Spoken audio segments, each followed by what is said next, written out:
Good afternoon. My name is Lindsay Peterson, and first and foremost, I want to apologize. I did have a nice presentation that I finally figured out how to do, but because of the file size, it would not upload into Canvas the way I wanted it to, so I'm going this route.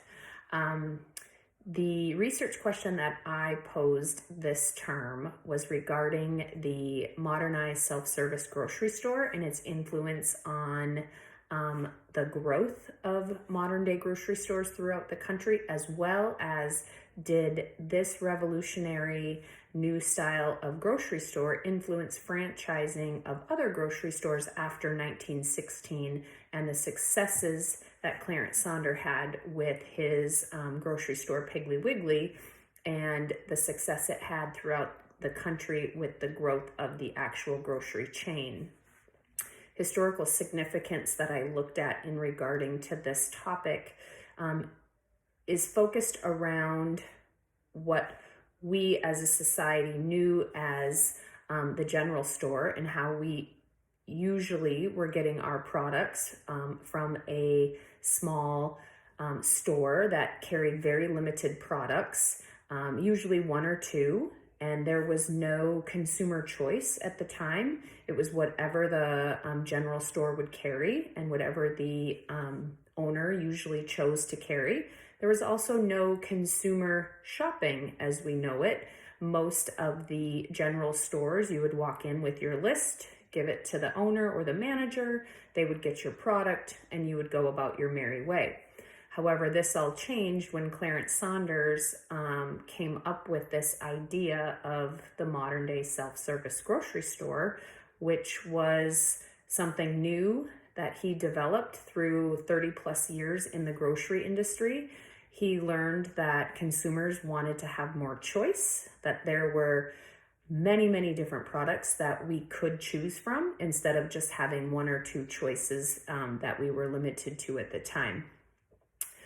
Sources that I looked at, the best sources that I found, especially primary sources, were a digitized collection through the Memphis, Tennessee library, because that is where Piggly Wiggly was started, was in Memphis, Tennessee. So there was a digitized collection of primary sources that I used for my research. I also did find several others, especially when it came to different franchise opportunities after 1916. I looked at some economic models and how that quantitative data influenced franchising opportunities, especially as we got after World War II and more people were having money. But focusing on my primary sources, they were mostly from the digitized collection in Memphis, Tennessee. This was a great area for me to find information.